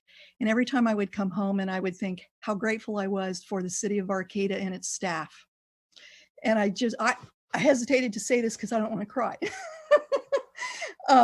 But they're smart, they're dedicated, and in this field in particular, I remember Julie Neander's first day, and this is a time when Mark and folks are getting ready to move on.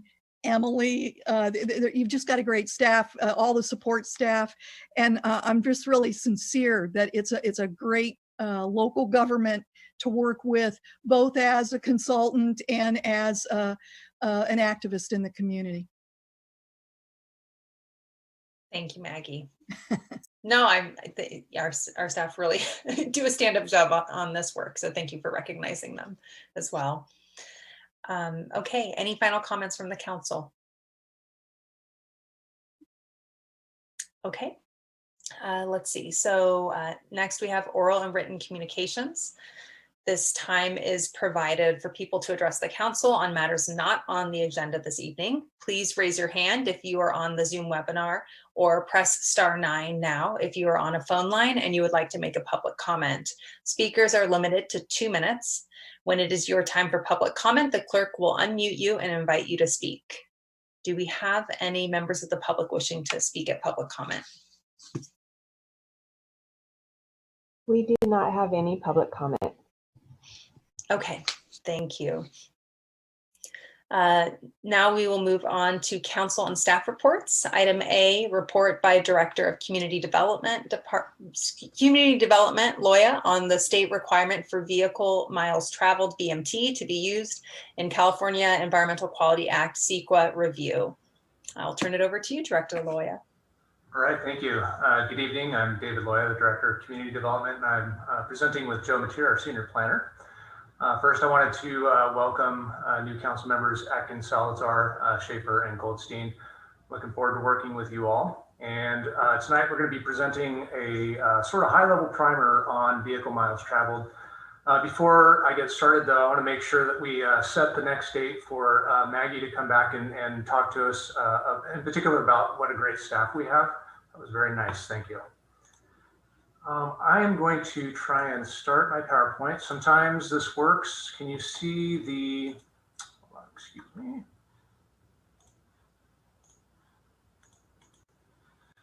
Okay, can you see the full presentation mode, or can you see the slide advance mode? You see like full presentation mode with the next slide. Okay. Showing up. You're in notes mode. Or notes mode, whatever it's called. Yeah. Let me try that again. Sorry. Still can't quite figure out when Zoom allows it to go to full mode versus. I find I have to start in notes mode and then start the webinar. So you look good there. You just have to go full screen slideshow. Yep, perfect. Good. Okay, perfect. Okay, so we're going to do this vehicle miles traveled primer. Just to start, I wanted to point out, kind of the topics that we're going over. I'm not going to read through all these, but we really want to get oriented to what vehicle miles traveled is and why we're using it now and how it relates to accomplishing our greenhouse gas reduction goals, as well as some of our infill goals. And then I want to end by telling you a little bit about the regional work that's going on in this field. So first off, what is VMT? Really simplistic cartoon version of what VMT is. VMT, vehicle miles traveled, it's literally what the name says. It's a measure of all the distances traveled for each trip basis. And so if you leave from your home, you go 2 miles to work, you drive 2 miles back from work to your home, then you drive a mile and back to the store. Your sum total there would be 6 miles. And so vehicle miles traveled is essentially the sum of the miles traveled between destinations. Now it's measured in a per capita per year, and it's a total travel for all land uses associated with a particular project and the way that we're using it here. This isn't a new measure, although it is new to CEQA. And the way that CEQA tries to use it is as a relationship between sources and sinks. For example, between jobs and housing. Sources being where the cars are coming from, and sinks being where the cars are driving to. Now, unlike the cartoon here, the way that this tool is used, it's not used on a individual car by car basis or a household by household basis. It's derived from models that essentially take into account anticipated overall miles traveled on any particular project basis. So in a sense, what it's trying to do is to measure the environmental impact related to motor vehicle use, really linking the motor vehicle usage to greenhouse gases and greenhouse gases to environmental impact. So why use VMT for the California Environmental Quality Act? Why are we using this to evaluate the impacts to the environment? This is a graphic from the city's greenhouse gas inventory from 2015, and you can see that transportation takes up 70% of the greenhouse gases emitted in the city of Arcata. This is real common across the state and across our county. So transportation is a huge impact. Basically, greenhouse gases are bad for the environment. CEQA, or the California Environmental Quality Act, is intended to disclose project environmental impacts. And so the linkage between transportation, the number of miles that you're driving, the amount of greenhouse gases you're producing, and the environmental impact are closely related.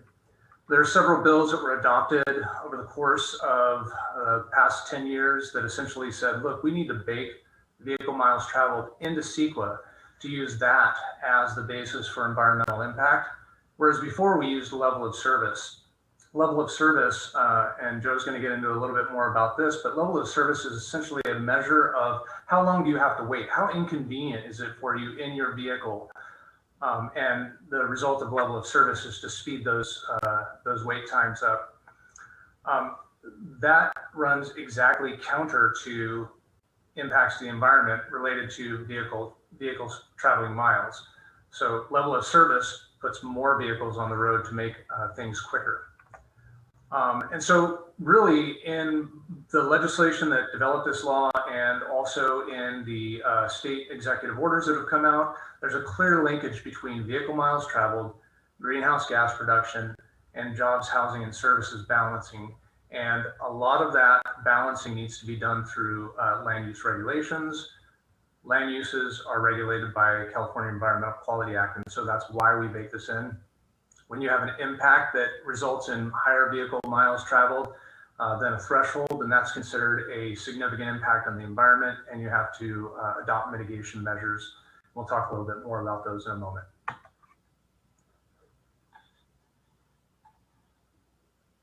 Joe's going to pick up with level of service. Yes, good evening, council members. Joe Mateer, Senior Planner with the City of Arcata Community Development. This picture shows a lot of grid. Level of service is a measurement on the transportation routes. How effective is it? And it is within our general plan, the circulation pattern of the general plan. So level of service is the method to rate how roads and intersections function. It typically is a letter grade from A to F. A being a road capacity is fine. There are no wait times, easy to move from one area to another. Not like the picture we have here. A poor level of service is a D or F and suggests more roads and wider roads are needed to improve the level of service. More roads increase the number of cars and encourage longer commutes that increase the greenhouse gases. That's bad. The level of service is no longer considered an environmental impact. It was before, previously, but now with the vehicle miles traveled, it's not. The level of service, however, can still be used in community designs. We don't need to throw it out. We still can use it.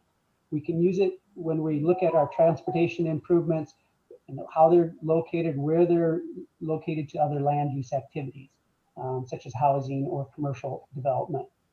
Next slide, please. The vehicle miles travels mitigation measures. If we review a project and it is determined to have a significant environmental impact based on the vehicle miles traveled, mitigation measures are required to reduce those impacts.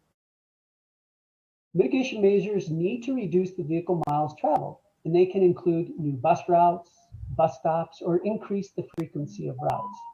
The state has identified that including affordable housing in projects reduces the vehicle miles traveled. A recent project incorporated a ride-share program. Another project included employee incentives for carpooling or use of alternative transportation.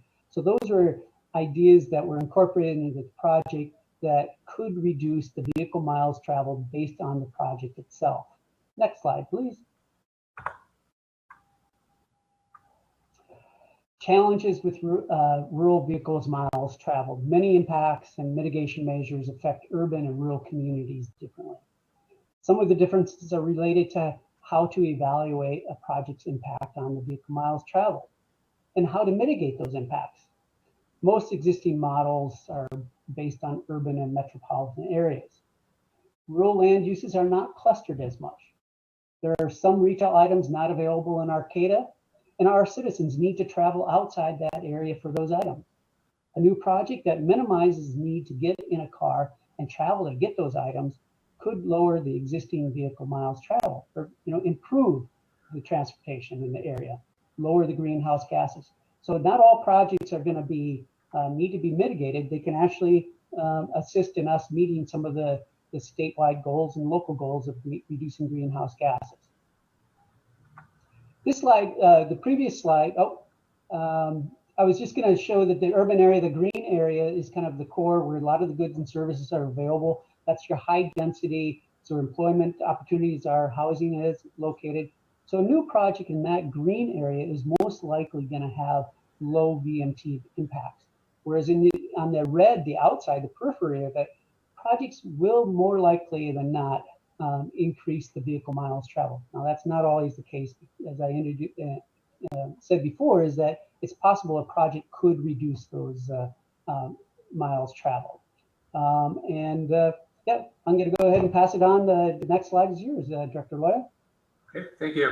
I guess before I leave this slide, I'll mention too that, in our area, just sort of driving home the point about how it's challenging to implement. In our area, if you have a project, an infill project, one that theoretically in a setting like the picture on the screen here was in the core center of the town and maybe would be proximal to other services and goods that those new residents would need. In our town, we may have an infill project, but there are goods and services that you're still going to have to drive to Eureka for example. And so that's part of the reason why the VMT present challenges for rural communities. So I just wanted to talk a little bit about some of the regional VMT collaboration that we've been doing in order to sort of overcome some of these challenges, trying to parse out what would be the VMT impact if you did a project in Arcata without having a region-wide model, recognizing that we do need to drive to other areas to get goods and services. So we've been working with the County of Humboldt and the Humboldt County Association of Governments in particular, along with other jurisdictions, to discuss what a regional vehicle miles traveled model might look like so that we all agree on certain metrics. This would have many benefits. One, we'd have a standard model that was used across the region. And so if a developer comes in and deals with Eureka, or they deal with the county, or they deal with Arcata, it's all the same model. They don't have to go out and model something differently. They don't have to ask what the thresholds are going to be. They would know because we have a regional model.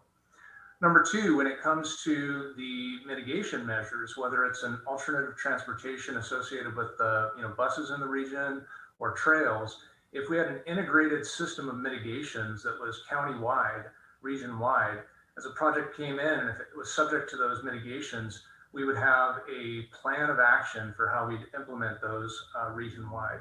And so in a couple of weeks, you're going to be presented by the staff from the Humboldt County Association of Governments, and they'll be telling you a little bit about the REAP funding that they have and some of the collaboration work that we've been doing at the regional level that Humboldt County Association of Governments has been hosting. And the VMT model is one of the topics that we've been discussing, is using the funds that they've gotten through this REAP funding handed down through the state. They have about $700,000. They're looking to figure out how to do a project that is regional, that will increase housing. And so we've been making the pitch at the staff level that developing this regional model for vehicle miles traveled and also using some of the money to finish off the climate action planning work that we've been doing regionally would be a good use of those REAP funds. In addition, Caltrans is obviously very invested in understanding, modeling, and developing tools for VMT, since they are a transportation organization. And then I guess lastly, I'll say on the VMT issue that we are going through right now a major general plan update. We'll bring that to you at a special meeting soon, talk a little bit more in depth about that.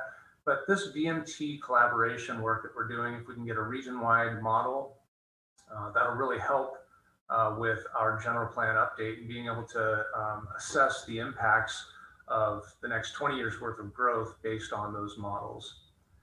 And then I'll just leave you with Mark texted me right after his presentation was closed out and y'all voted on approving the treatment plant that he forgot to mention.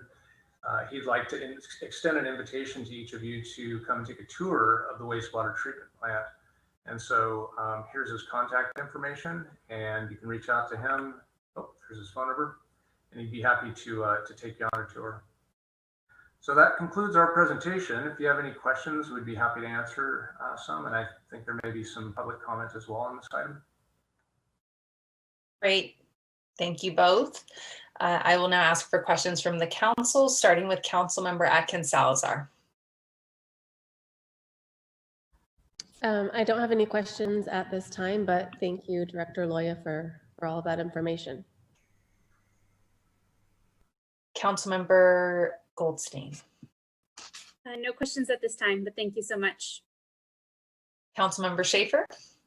No questions at this time, thanks. Vice Mayor Watson. No questions, thank you. No questions as well, and it looks like we might have a member of the public that'd like to weigh in on this item. Yes, we do have a member of the public. Screen name is Colin. Colin, go ahead and you'll have 2 minutes. Thank you. Council, my name is Colin Fisk. I'm the Executive Director of the Coalition for Responsible Transportation Priorities. I wanted to thank Director Loya and Senior Planner Mateer for presenting this item and just really underline how important of a shift this is in terms of how we think about transportation impacts, for all of the reasons that they described, as well as for other reasons that, vehicle miles traveled are also correlated not just with greenhouse gas emissions, but also with other emissions, with water quality impacts, with safety impacts, all the kinds of impacts that are associated with driving, where level of service kind of leads you in the opposite direction towards exacerbating those impacts. So I think this is a really critical change. I wanted to respond briefly to Senior Planner Mateer's comment that while it's true that state law doesn't prohibit us from using level of service, continuing to use it in our planning, for all of the reasons that we're changing away from level of service in CEQA, we really shouldn't be using it in our management or planning documents either. And so I hope that we can, step away from level of service as a planning goal, in the general plan and other documents as well. And my final comment is that as far as how we manage VMT in the CEQA context, I think it's really important to understand that the significance of impacts as they're assessed depends on how we assess what we determine are the appropriate thresholds.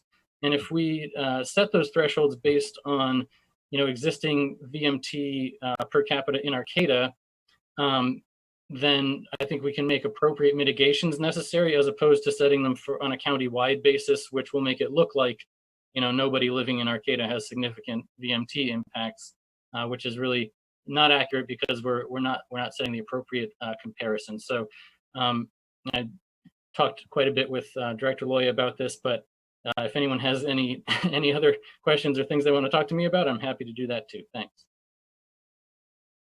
Thank you, Colin. Thanks, Colin. Any final comments from the council before we move on to our next staff report? Okay, thank you. So now I will turn it over for an update by City Engineer Kotri on the Old Arcata Road Rehabilitation and Pedestrian Bikeways Improvements Project. Good evening, Mayor, Vice Mayor, council members, staff, and member of the public. First of all, welcome new council members. My name is Netra Khatri. I'm city engineer.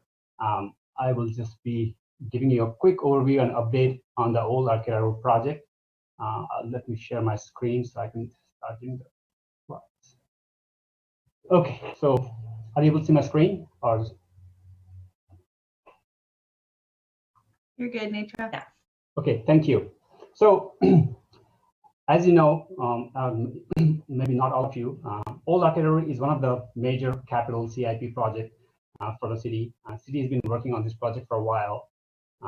As you will be hearing about this project in coming year in 2021, so I just wanted to give you a quick overview of the project. I won't go in detail. My slide is not working here. Okay, here.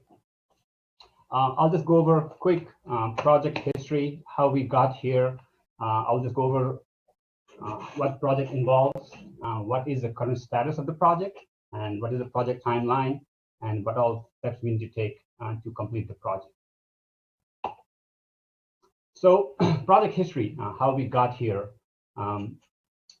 In 2008 and 2011, city attempted to do a Old Arcata Road improvement project, and we had designed the project and we wanted to do a construction. However, at that time, we were not able to complete the project because the proposed project was not acceptable to the Bayside community at that time. And the reason for that was we did not seek the input from public when we designed the project. So that's why we were not able to complete the project at that time. So we didn't do anything at that time. However, we just did maintenance work to fill the potholes over time. In 2014 and 15, again, we got some feedback from public at our Transportation Safety Committee that the road condition is not good and it's not safe and we need to do improvements to the Old Arcata Road.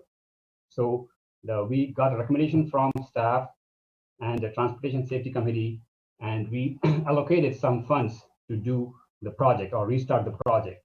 And the idea or the goal was to do a community-based planning and design and start the project. So with that in mind, we hired local transportation planners and engineers to help us with the process. And the process took at least, I would say, more than a year. In that process, we did 3 workshops, 1 walk audit, 1 pop-up demonstration. Over 285 people participated in that design shed, we called it at that time. So the key feedback we got was most of the people wanted to maintain the rural characteristic of the Bayside community. Mostly everybody wanted to have safety improvements, and people do like using the separate path, which is along the Old Arcata Road on some portion of the street. Desired improvements through that design shared process was everybody wanted to have traffic calming. People wanted to have pedestrian walkways. They wanted to have central double yellow central lines so people will not overtake on the streets. They wanted safer crosswalks. They wanted safety crossing at schools. They wanted to improve pavement markings at a school zone. And most important, they wanted to have some improvements at the intersection of Jacoby Creek Road and Old Arcata Road. And definitely, everybody wanted to have a bike-friendly improvements. Overall desire of the committee was, a few of the people wanted to leave the road the way it is. However, I would say more than 95% of the people wanted to do improvements. Again, the focus was mainly on bicycle and pedestrian improvements, and also to reduce the speed. Most of the people do wanted to have a separate path which is away from the travel lanes.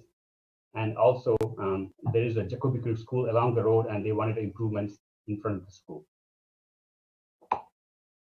So we completed our design shared process and we compiled and we prepared the report. And next step was in 2018, I believe, we hired local transportation experts, designer to help us with the project.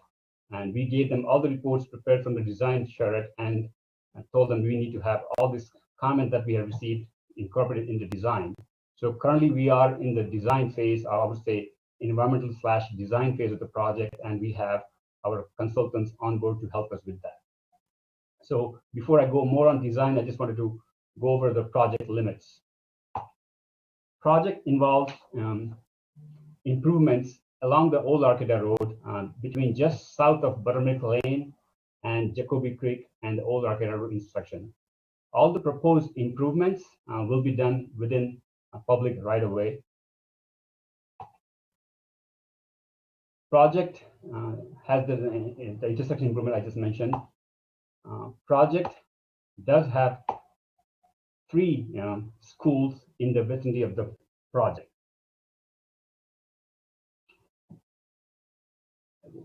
Next slide. So now I will go over the project alignment and how that looks. So I will go section by section to show how the road will look like in a section when you are facing towards south or west.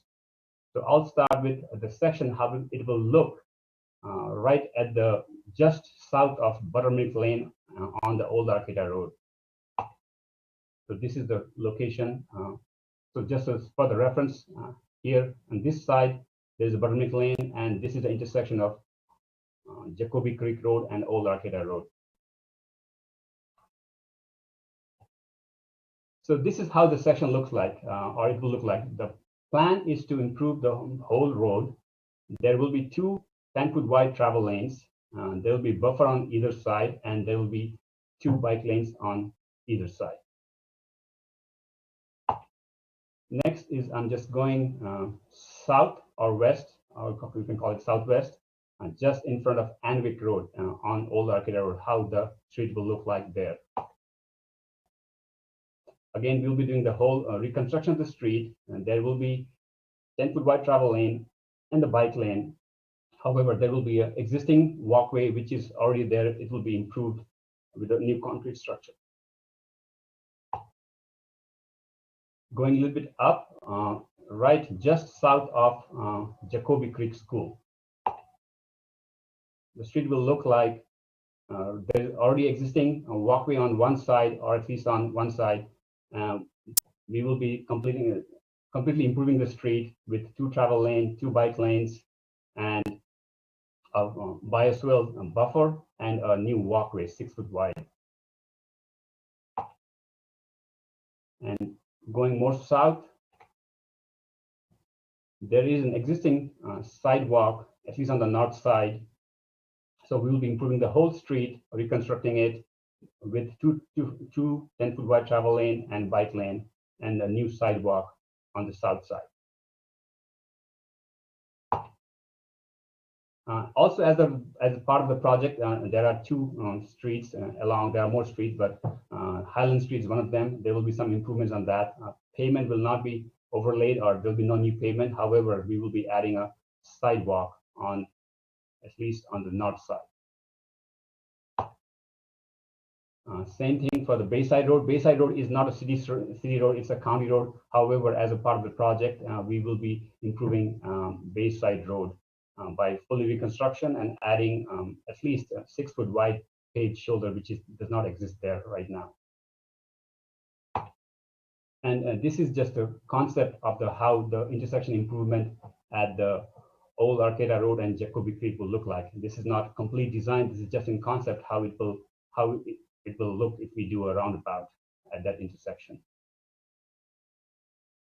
So as I said, we have consultants on board, and in the last 2 years, we've been working on a lot of environmental documents that's needed for the project. So we have completed, I would say, 90% of the environmental document. The last piece remaining is a critical one, archaeological and historical survey report, which we did initially completed and submitted to the Caltrans early this year. However, we received some comments back, and we are trying to address those. Our goal is to submit finalized document to Caltrans by early next year. And once that's complete, then we will be out of the environmental phase of the project.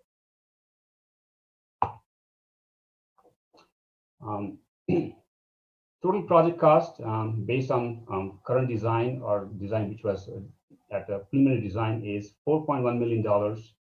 Most of the construction funding will be done via State Transportation Improvement Program. Remainder will be done with Highway Infrastructure Program, and then the remaining funds will be coming from cities, street funds / Measure G funds. So today we are here almost at the end of our environmental phase. Our goal is to finalize all the documents for the environmental phase, complete it, seek funding for design, which will be early next year, and finalize the design by end of next year or early next year, and start the construction in summer of 2022. So this is a quick update on the project, just an overview. Additional information we have a project website. You can go there and look for all the documents on the project that we have done so far. It's on the project website. So with that, I will take any questions if we have on the project. And thank you. Thank you. Let's see, we'll ask questions from the council, starting with Councilmember Schaefer.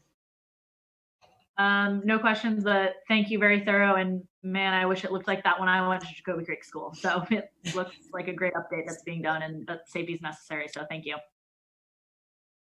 Councilmember Atkins Salazar. No questions, but thank you for the presentation. Councilmember Goldstein. Yeah, thank you so much, but no questions at this time. And Vice Mayor Watson. No questions. Thank you, Nitra. No questions as well. Do we have any members of the public that would like to comment on this item? It looks like we do. We do have a member of the public that would like to comment. Screen name Colin. And are you unmuted, Colin? Yes, I am. Thank Okay, you. you will have 2 minutes.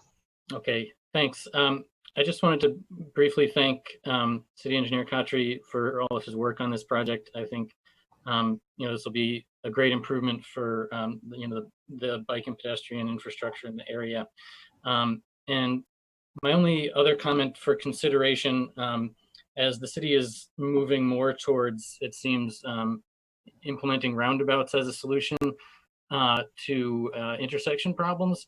One issue that I think needs to be at the top of mind is for pedestrians with vision impairments. Roundabouts can be very difficult to navigate because there's no way to ensure that that a vehicle is going to stop. And so I think we need to think that through and figure out how to ensure that it's usable for all pedestrians when we're making these designs. Thanks. Thank you, Colin. There is no more public comment. Okay, thank you. So with that, we'll move on to other council and staff reports. Do we have any other staff reports before we move to council? I think we've covered a lot of topics tonight. I wish you all a wonderful holidays. Yeah, and look forward to your updates. Let's start with Vice Mayor Watson. I don't have any updates this evening. Thank you. Okay, Councilmember Goldstein. I don't have any updates. Thank you. Councilmember Schaefer.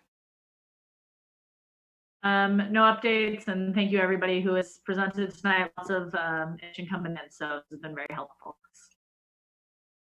Councilmember Atkins Salazar. Nothing to report. The only thing I'll just note, have to give a lot of credit to Councilmember Atkins Salazar for working with Arcata Main Street on, I can't remember the exact name, but the really great effort to encourage holiday lights in our neighborhoods, in our community, and really to embody that holiday spirit.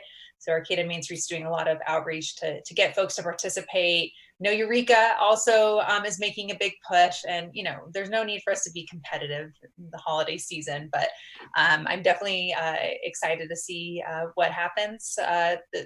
In terms of seeing the different lights that are getting set up. I was asked to look at the lights and present some awards. So if any of you on the council or anyone in the community, has nominations of, oh, you have to look at this house, please let me know. I'll just be wandering around Arcata looking for a holiday spirit in light form.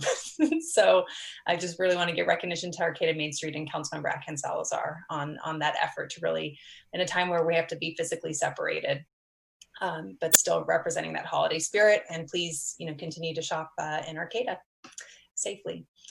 Let's see. And next, dates of future meetings. Select a date and time for a special meeting near the end of December 2020. I'm going to turn this over to Karen about how we want to approach this. Okay. So initially, when we recognized that we were going to have 3 new councils coming on board, everyone started with sort of their huge list of everything that we needed to update you with. So, but there were 3 areas that sort of rose to the top, one of them being really a deeper review of the city's budget because of the real constraints. This is not a normal year for us.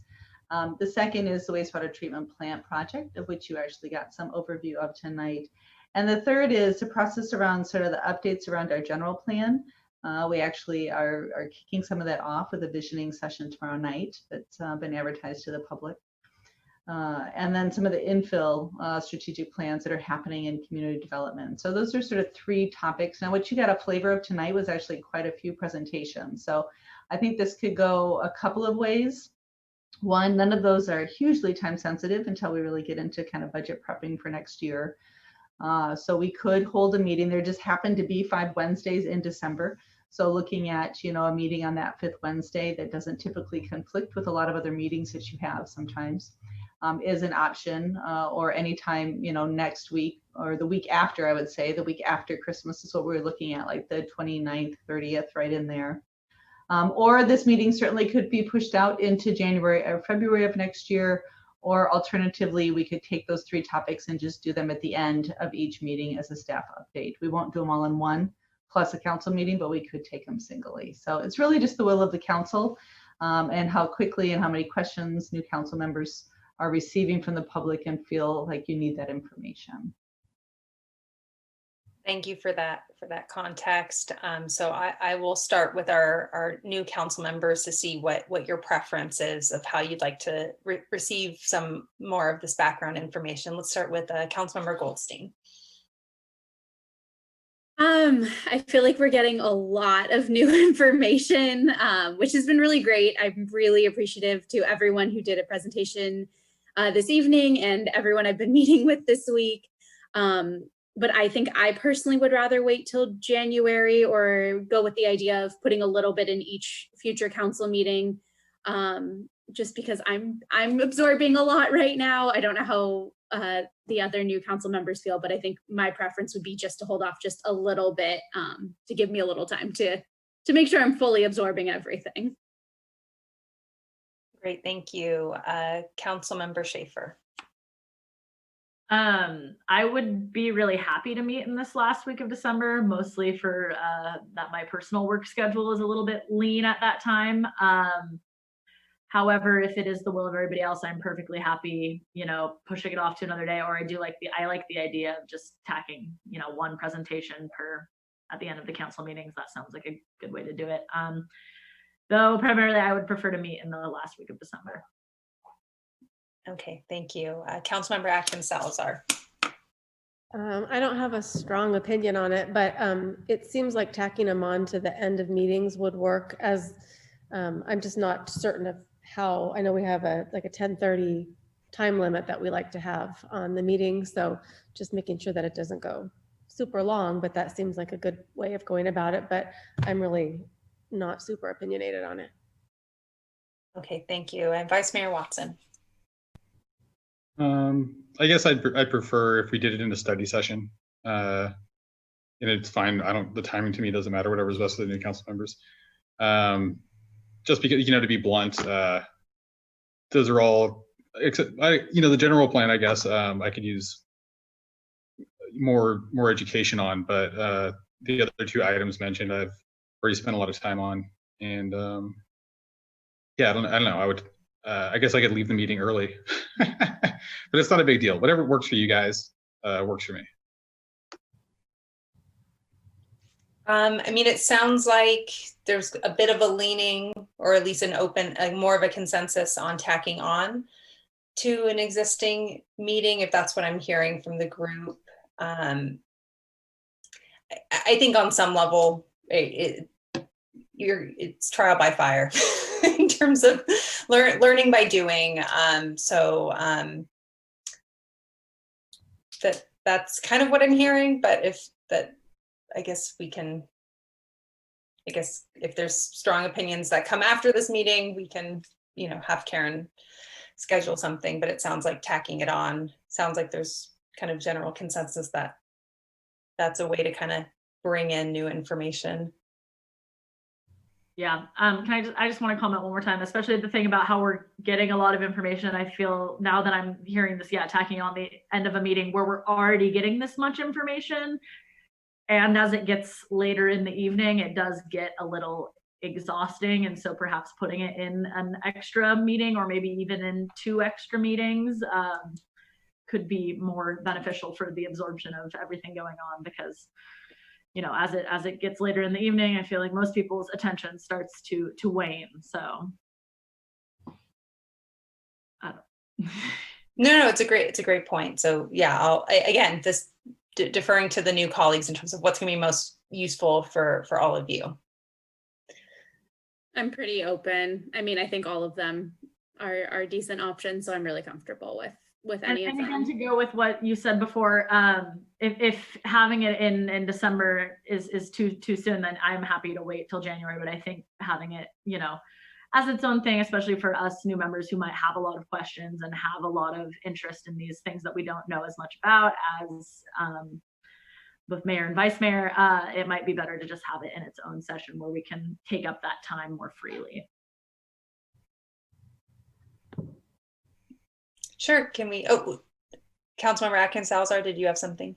So I agree with what they're saying. So, okay. Okay, so it sounds like interest in doing something separate, but open to doing something in January. So Karen. Good. We will send out a doodle poll and see what we can find in terms of comment times. Perfect. Okay, well, thank you. Congratulations again to our newest council members on your first regular council meeting. And with that, we are adjourned. Take care, everyone.